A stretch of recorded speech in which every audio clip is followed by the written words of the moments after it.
pessoal do MPU, conforme combinado em sala, nós vamos falar um pouquinho do item 1, né, que faltou a gente falar em sala de aula, que são essa parte aqui, ó, teorias da administração. Bem, as teorias da administração, elas são várias, são inúmeras, em torno de 12, 10, não sei mesmo de cabeça a quantidade certa, mas importante é saber o seguinte: ele não vai cobrar todas as teorias. Ele vai cobrar, pelo menos no último concurso, foi a abordagem clássica, burocrática e sistêmica. A burocrática nós já vimos quando estudamos a administração pública. Lembra que Getúlio Vargas, né, implantou o DASP, trouxe a teoria de Max Weber? A teoria de Max Weber é a teoria burocrática. Então, tudo que nós já vimos lá na administração pública é a teoria burocrática. Então, essa aí a gente pode até passar, por quê? Porque todas aquelas teorias, racionalidade, formalidade, né, hierarquia, tudo isso que nós vimos lá na administração pública era a aplicação da teoria burocrática, certo? Mas está no seu material também, aqui nessa primeira parte, também caso você queira dar uma nova olhada. Porém, tudo que está relacionado à teoria burocrática foi foco lá daquela administração burocrática da administração, lembram? Patrimonial, depois houve o rompimento aí, aí veio a administração burocrática e depois a administração gerencial. Então, a administração burocrática, aqueles princípios, né, da teoria de Max Weber, é a ideia da teoria, princípio, né, as teorias lá, aquela ideia de burocracia é a teoria burocrática de Max Weber, que é uma das correntes, que é uma das teorias da administração. Essa aqui provavelmente a gente não vai abordar agora, porque nós já vimos em sala, tá bom? Agora vamos abordar principalmente a teoria clássica e a teoria sistêmica, ok? Vamos lá. Primeira coisa, pessoal, é que essas teorias têm como objeto a organização, né? Como nós vimos. Quando estudamos lá o ciclo PODC, nós vimos que a organização, ela sofre influência da teoria da administração. Quais teorias? Dentre elas, a teoria clássica e a teoria sistêmica, tá bom? A clássica veio logo no início e a sistêmica é a mais atual, ok? Olha, a teoria, a administração como ciência, a administração, na verdade, passou por 3 fases. A primeira fase é uma fase chamada teocrática, que acreditava nos mandatários de Deus. Fase empírico-prática, a tentativa e erro. E a terceira foi a teoria científica, que veio com a Revolução Industrial, tá? Então, o marco da administração como ciência, que trabalha com fatos, com evidências, veio através da teoria científica, quer dizer, Revolução Industrial, tá certo? Então, essa aqui é o marco dessas teorias, tá? As teorias da administração veio com a administração tendo como foco um objeto de estudo, que é a organização. A teoria, a fase científica, tá bom? Então, isso aqui caiu já em prova da Compev. Na prova da Compev, que se vocês forem fazer, vocês podem encontrar uma questãozinha dessa dizendo que a administração como ciência foi quando? Foi quando a terceira fase, a fase científica com a Revolução Industrial. Beleza? Vamos caminhando aqui na apostila. Na página 1, provavelmente na sua apostila, tá? Ó, a teoria geral da administração, né, pública ou privada, ela trabalha, no caso, a teoria geral da administração, ela estrutura uma ideia de 6 variáveis: tarefa, estrutura, pessoas, tecnologia, ambiente e competitividade. Esses são objetos de estudo da administração, tá? Aí, ó, quando o ênfase na tarefa foi uma teoria, ênfase na estrutura, outras teorias, ênfase nas pessoas, outras teorias, ênfase no ambiente, outras teorias, ênfase na tecnologia, outras teorias, ênfase na competitividade, outras teorias. E quer dizer, para cada variável dessa, existiam teorias que eram aplicadas, tá bom? Nós não vamos estudar todas essas teorias, certo? Nós não vamos estudar todas as teorias, nós vamos estudar somente três, na verdade. Só que a burocrática nós já vimos, tá? Ok? Vamos lá, vamos passando. Lembrando, pessoal, ó, a administração, o estudo das variáveis, tarefa, estrutura, pessoa, ambiente, tecnologia e competitividade, tá? É o TEPA-TC, quer dizer, quais são as variáveis de estudo das teorias gerais da administração.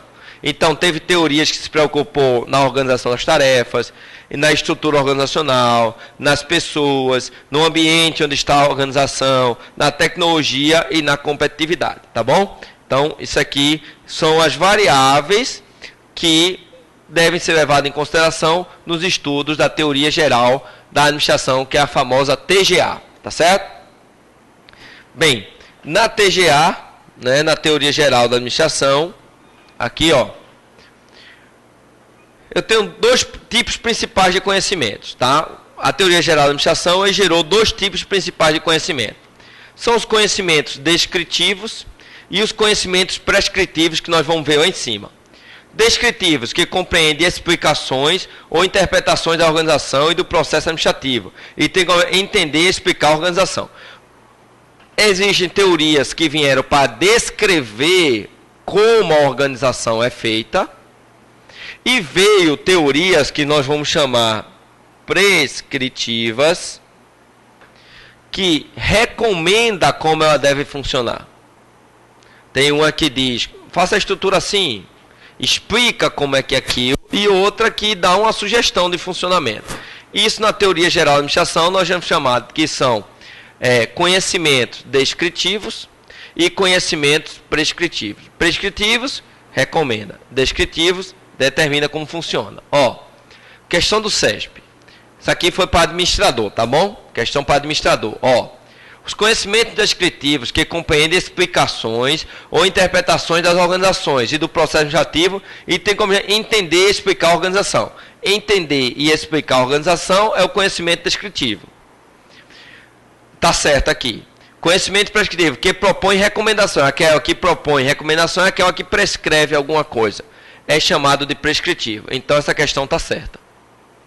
Beleza? Então a TGA se preocupou em desenvolver conhecimentos que explica e entende as organizações, e outra que recomenda, soluciona, dá soluções. Nós vamos que é o conhecimento descritivo e o conhecimento prescritivo. Ok? Então a resposta aqui é correta.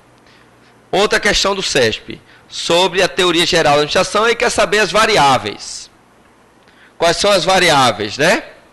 Variáveis. Nós vimos que as variáveis, elas estão aqui, ó. Quais são as variáveis da teoria geral da administração? Nós vimos que são tarefa, estrutura, pessoa, ambiente, tecnologia e competitividade. A questão do CESP perguntou se vocês sabem quais são essas variáveis, né? E ele quer a incorreta. No caso, a concorrência é a incorreta, porque eu tenho pessoas, tarefa, tecnologia e estrutura, tá? Então, na teoria geral da administração, essas variáveis, a concorrência não se encontra.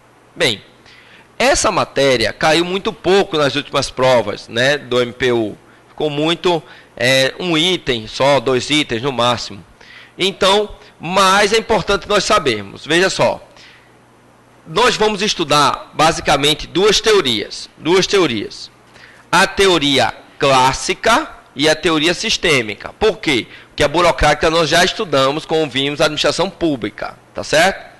A teoria clássica da administração, ela teve duas escolas, certo? Duas escolas. A escola chamada científica, que tinha como representante Taylor, que estava preocupada nas tarefas, no chão da fábrica, nos procedimentos de chão de fábrica, e a teoria clássica, que é representado por Fayol, que estava preocupado com a estrutura organizacional. Então, a teoria clássica, a abordagem clássica, eu tenho duas escolas. A escola científica, que é de Taylor, e a teoria clássica, que é a teoria de Fayol. Isso é encontrado aí na sua primeira página da apostila, tá bom? Vamos entrar em alguns conceitos, tá? Vamos começar pela escola científica de Taylor, certo? É importante, é bem cobrado nas provas. Olha, ele era americano, certo? Era americano. Tinha como, naquela época, no início do século, né? Na década de 80, finalzinho da década de 80, ali, década de 80, início da década de 90, lá, 1800 e 1900, e assim vai. Ó, Ford, que é um expoente grande, que a gente conhece, né? E Taylor. São os dois grandes expoentes dessa época, tá? Ó, qual era a ideia deles? Veja. A preocupação básica dessa teoria era aumentar a produtividade. Eles tinham como foco aumentar a produtividade e o nível operacional. Eles queriam uma divisão do trabalho do operário. Quer dizer, Charles Chaplin mostrou muito bem no filme que ele fez, né, aquela divisão da tarefa, aquela sequência de tarefas. A visão deles era dar uma sequência de tarefas, criar a produção em série, certo? Aumentar a produtividade e o aumento da eficiência no nível operacional, certo? A ideia da científica, que era o quê? Que era a teoria de Taylor. Taylor estava preocupado nas tarefas, né? Que era essa teoria científica. Era uma abordagem de baixo para cima, certo? Do operário para o supervisor e das partes do operário e seus cargos para o todo. Então ele se preocupava com o chão da fábrica. Essa teoria científica era a teoria onde havia uma preocupação com o chão da fábrica, tá? Então, predominava a atenção para os métodos, para os movimentos necessários à execução de uma tarefa, para o tempo padrão de determinada tarefa. Quer dizer, a preocupação dele é fazer aquilo dentro do tempo e ter um padrão. Cria-se a ideia de unidade em série, de uma produção sistemática em série, certo? Então a preocupação era essa. Esse cuidado analítico é o reagrupamento dos movimentos, operações, tarefas, cargos, constitui a organização racional do trabalho, certo? Outra coisa importante, pessoal, aqui, que a gente já estamos aqui, então, conceito básico dessa teoria é a preocupação com a produtividade, com o sistematizar do trabalho, certo? Racionalizar essa sistemática, ok? Veja, sem dúvida nenhuma, a ênfase dessa teoria era as tarefas. É importante para concurso isso aqui. Defendiam uma organização linear, lembra? Uma organização hierarquizada, sabe? Pela ênfase na centralização da autoridade, certo? Então, muito importante. Olhe, surgiu nos Estados Unidos essa teoria, né? Com Taylor, certo? Surgiu nos Estados Unidos com Taylor, na ideia da Revolução Industrial também, certo? Ali baseia-se no homem econômico. Essa teoria baseia-se que o homem é um ser econômico, certo? É um ser econômico. Quer dizer, o homem econômico, concebida como influenciado exclusivamente por recompensas salariais. Era aquele negócio. Se você produzisse mais, você ganhava mais. Então, a ideia era trazer o homem econômico, o homem que queria ganhar, certo? Procura não por gostar dele, mas como um meio de ganhar a vida. Nós vimos que isso aqui é a teoria Y, né? A teoria Y. Então, pessoal, é importante saber que essa teoria surgiu nos Estados Unidos. Era na época, né, da legislação, do início da legislação trabalhista. A ausência não tinha essa legislação trabalhista, tinha muita mão de obra, certo? Foi nesse ambiente em que essa teoria surgiu. A ideia aqui é o homem econômico, o homem que visava recompensas, lucro, queria se ele produzisse, se ele ganhasse, tá certo? Ó, a abordagem também, nesse momento, tinha a abordagem de Henry Ford, né, com a produção da Ford. Princípio da intensificação, diminuir o tempo de duração, ó, tem essa ideia aqui, ó. Princípio da intensificação, diminuir o tempo de duração com a utilização imediata dos equipamentos, matéria-prima e rápida colocação do produto no mercado. Quer dizer, a preocupação deles é que intensificasse a produção para que o produto chegasse mais rápido no mercado, certo? Adotando uma mão de obra, um padrão, certo? Quanto mais produzisse, mais dinheiro a pessoa ganhava. A ideia era essa, tá? A ideia básica era essa. Então eu tinha a ideia da intensificação, da economicidade, reduzir ao mínimo o volume de estoque, com a ideia de produção em série, que ela saía mais rápida, o estoque era mínimo, eu ia produzindo, ia chegando, reduzir o estoque, e princípio da produtividade, aumentar a produção do homem, certo? Então tinha 3 princípios básicos: intensificar, gerar economia e aumentar a produção. Essas são as teorias, os 3 princípios básicos da teoria clássica, certo? Teoria científica de Taylor, certo? De Taylor. Veja, aqui ó, Frederick Taylor foi idealizador da organização científica e seus estudos pioneiros sobre administração alcançaram rapidamente sucesso em todo o mundo empresarial. Nos Estados Unidos era o início do século XX.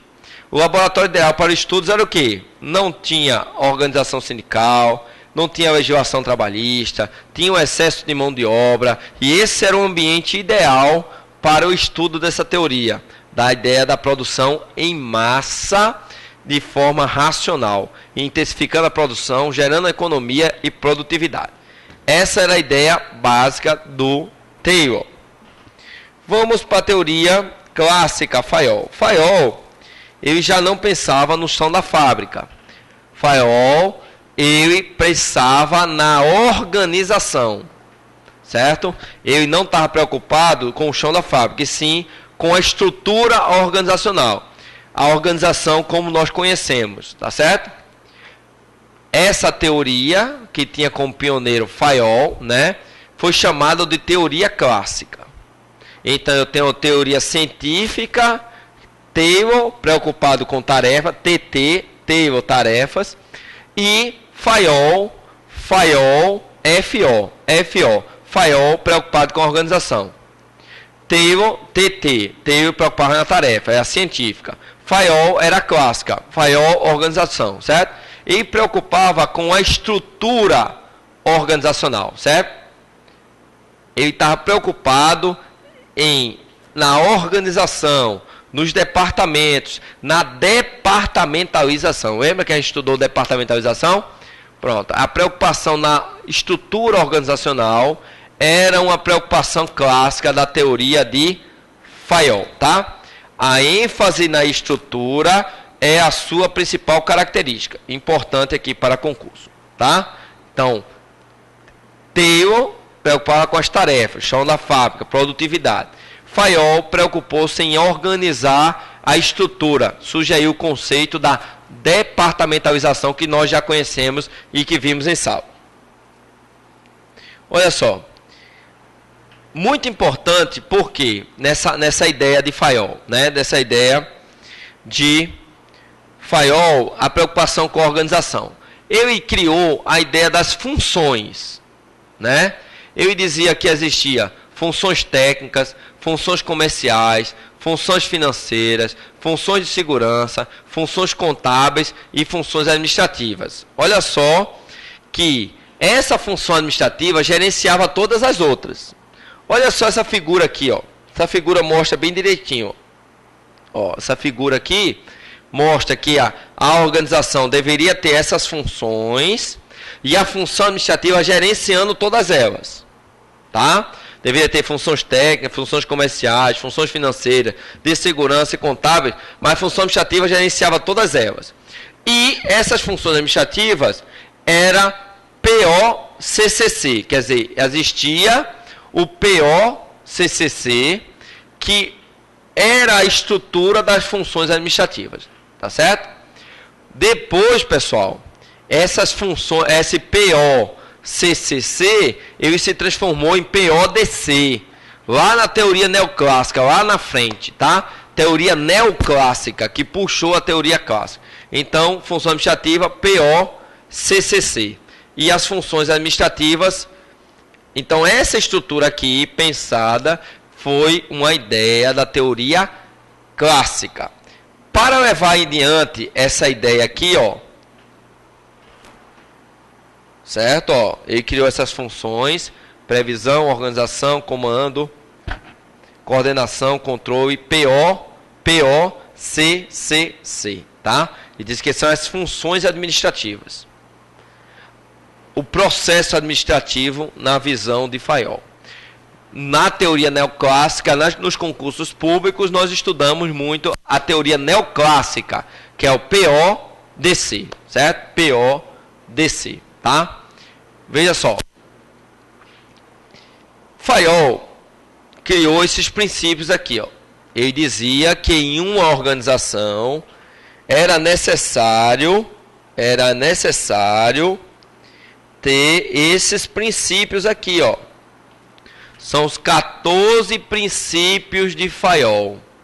Pessoal, isso aqui é objeto de prova. Eu disse que em uma estrutura organizacional eu tenho que ter divisão do trabalho, autoridade e responsabilidade, disciplina, unidade de comando, unidade de direção, subordinação dos interesses individuais aos gerais, remuneração de pessoal, centralização, cadeia escalar, ordem, equidade, estabilidade do pessoal, iniciativa e espírito de equipe. Isso aqui, para Fayol, a organização tinha que ter esses princípios aqui, tá? Nós vemos que esses princípios, eles são abordados em algumas provas, principalmente quem vai fazer prova da Compev, eles gostam muito desses princípios. A questão do CESP só vem caindo mesmo para provas de nível superior, que é o que eu observei nos últimos anos. As provas de nível médio, eles trabalham muito pouco nesses temas, certo? Mas, para que você saiba, Fayol trabalhou com essa ideia aqui, certo? Com esses princípios, organizando as funções da administração. Função administrativa, gerenciando as outras funções, e na função administrativa eu teria essas funções aqui. PO-CCC, prever, planejar, organizar, coordenar, comandar, coordenar e controlar. Na teoria neoclássica, isso se transformou em PO-DC, beleza? Vamos lá. Aqui, pessoal, rapidamente eu faço uma... Opa! Eita, bicho. Rapidamente. Aqui.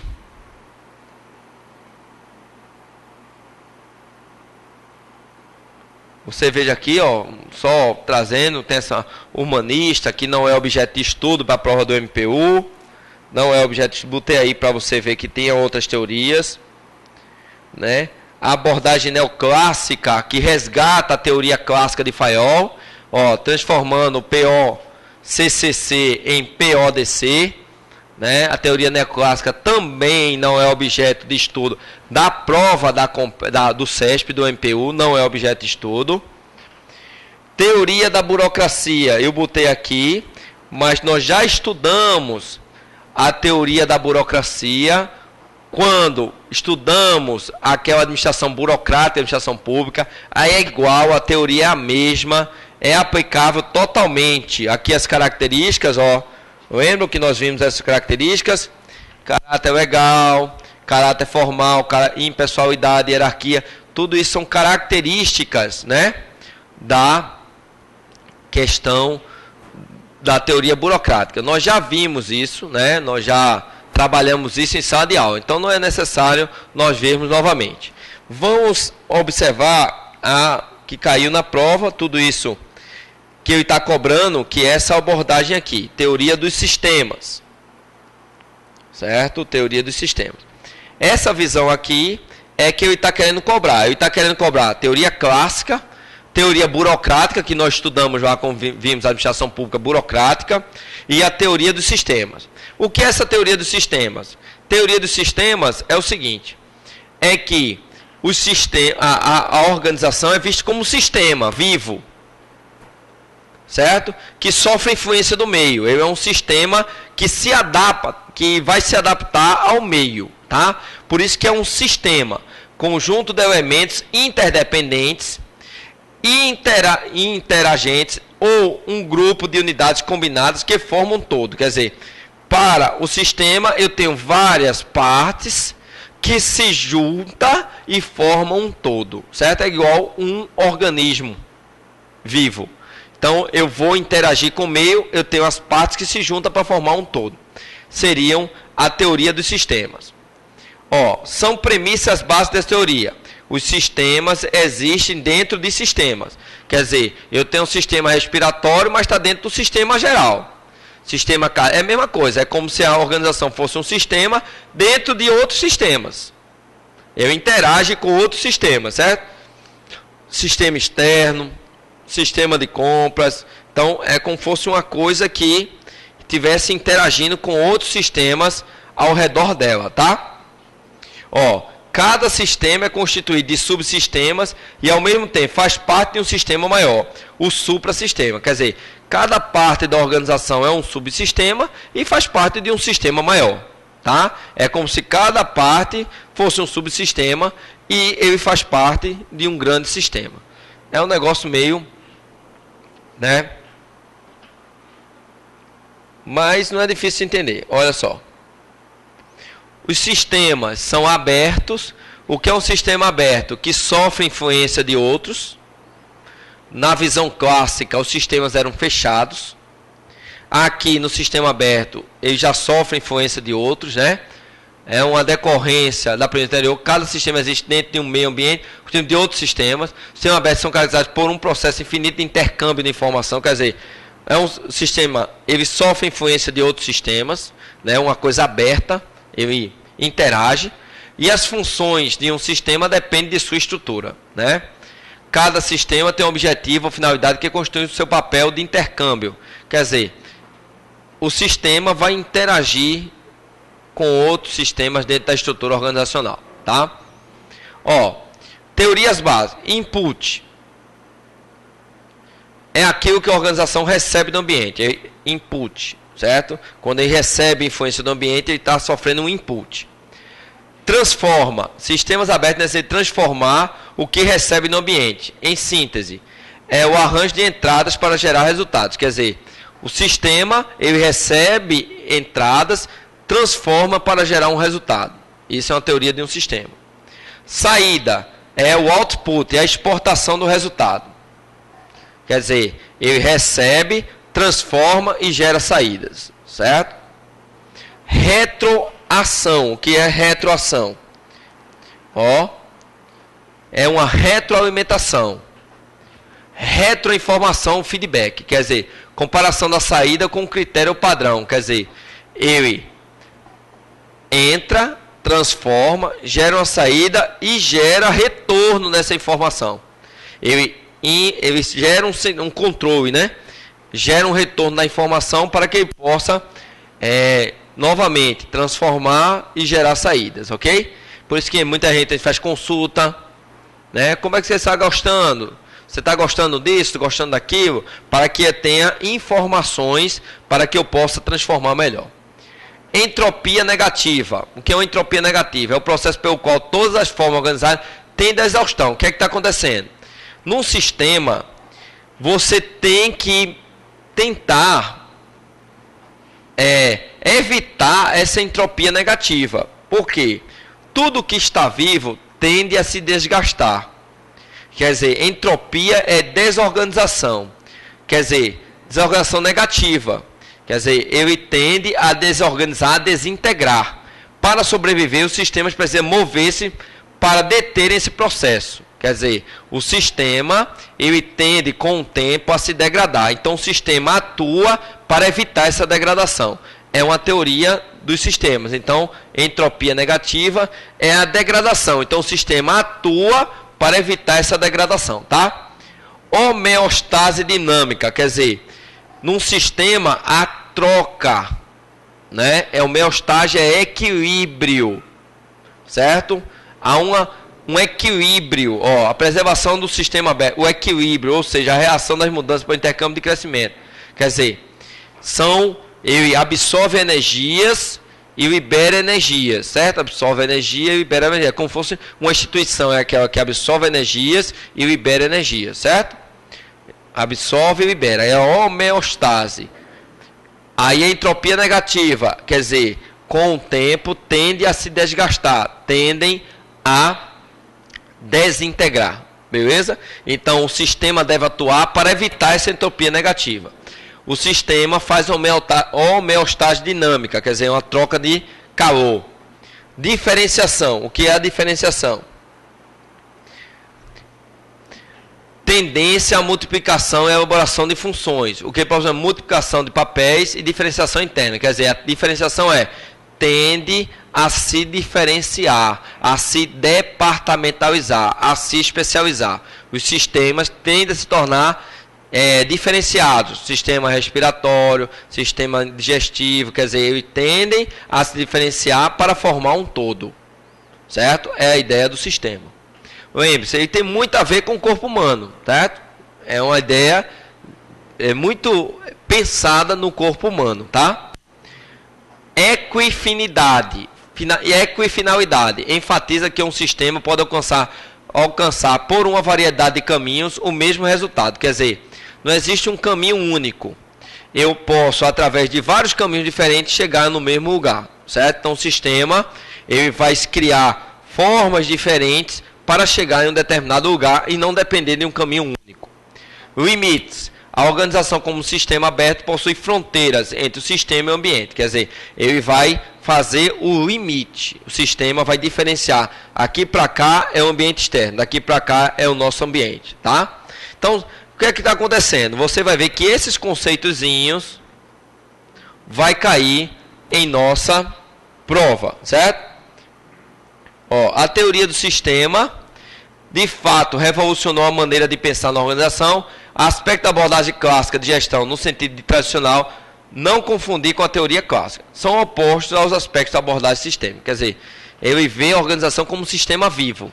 A clássica via a organização como um sistema fechado, que não interagia. Tá? Vendo que são duas coisas diferentes, né?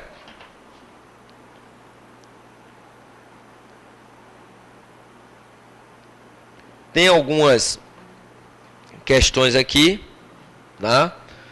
A questão da Compev, onde ele diz: ao longo dos estudos da organização, diversas abordagens administrativas surgiram com características distintas.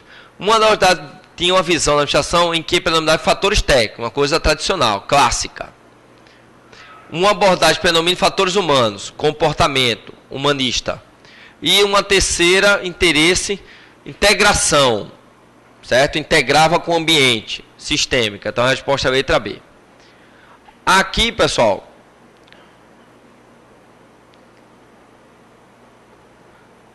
sobre a evolução das teorias de administração. A administração como ciência surgiu nos projetos do Oriente, não. Como ciência surgiu com a evolução industrial. As práticas gerenciais empregadas no passado contribuíram fortemente para a criação das teorias, que são utilizadas. Quer dizer, as práticas passadas também serviram como teorias de administração, correto. As teorias e as técnicas administrativas utilizadas atualmente para a organização são todas oriundas de estudos de renomados pesquisadores realizados na última década. Não, essas teorias vieram inclusive de estudo de outras eras, né? Não só do início do século, inclusive da última década. Não necessariamente, existem teorias atuais aplicadas à administração também. Então, está errado. As ideias relativas à democracia, à ética, à qualidade e os métodos científicos constituem um marco da administração científica. Não, a administração científica teve como marco a evolução industrial, tá? Aqui as funções administrativas, numa abordagem clássica, né? Na nova visão da abordagem clássica, é o PO DC. Lembrando que na teoria de Fayol é PO-CCC, né? PO-CCC. Vamos dar uma olhadinha aqui nas questões do CESP, para a gente concluir. Ó.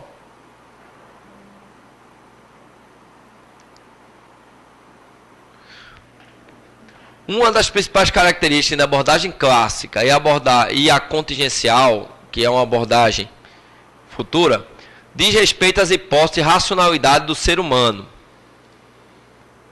De forma que, na primeira, prevalece o homem econômico, ok. Na segunda, é chamada de homem complexo, tá certo. Essa questão do contingencial não cairia na sua prova. Eu queria trazer essa questão para mostrar que a ideia clássica predominava o homem econômico, tá certo? Predominava aqui o homem econômico. Era o que eu gostaria de trazer para vocês, ó.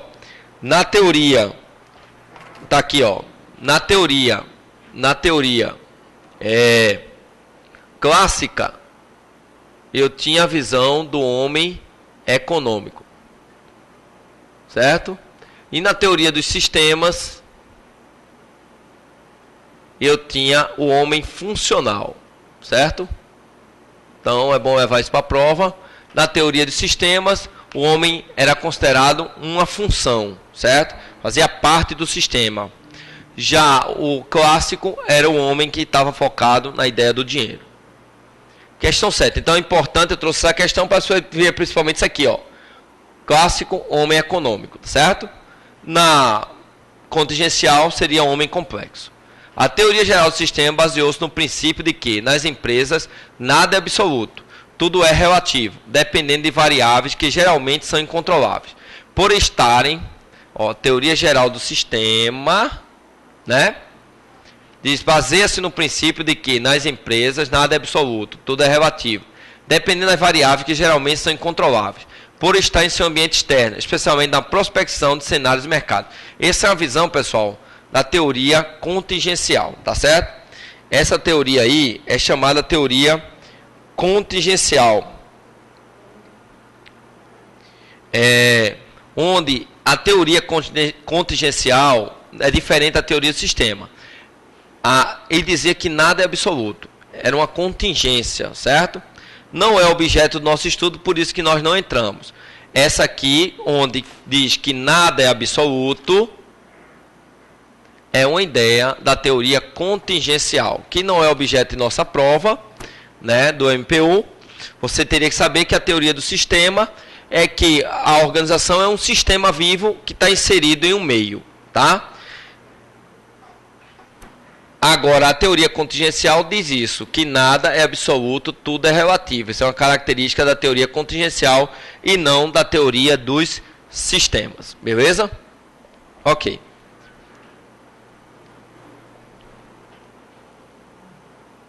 A disposição adequada das unidades e a definição de responsabilidades para cada uma delas, como forma de alcançar a eficiência, eram preocupações da teoria científica. Não, a preocupação com as unidades, com a estrutura, era da teoria clássica de Fayol e não da teoria científica de Taylor. Beleza? Os princípios da administração foram criados por Fayol, certo? Fayol, que preocupou-se com as estruturas, estava preocupado com os princípios da administração. São os 14 princípios que ele criou, certo? Aqueles 14 princípios foi Fayol. Dotar uma empresa ou órgão público de tudo o que é necessário para seu funcionamento, como matérias-primas, utensílios, capital e pessoas, é função, olha, aqui você tem que saber o seguinte, não tem as funções, previsão, PO, CCC, então eu teria que ir lá, ó, qual é a ideia de adotar um órgão de tudo que é necessário para o seu funcionamento, como matéria-prima ou tecido, quer dizer, é da função organizar, certo? Isso aqui você pode ver lá na apostila lá no início e entender qual é a função prever, coordenar, comandar, controlar e organizar, certo? Para a gente concluir, aí o restante das questões vocês praticam, qualquer coisa você me procura, tem meu WhatsApp, tem os meus contatos. Para Max Weber, que é aquele teoria burocrática, no modelo burocrático ideal, as escolhas e a promoção do profissional deve ser fundamentada no método. Nós sabemos que sim, né? Foi a teoria da administração pública. Pessoal, ficamos por aqui. Todas as questões, você tem o material com o gabarito. Qualquer dúvida, por favor, estou à disposição de vocês, tá certo? Um abraço e até a próxima.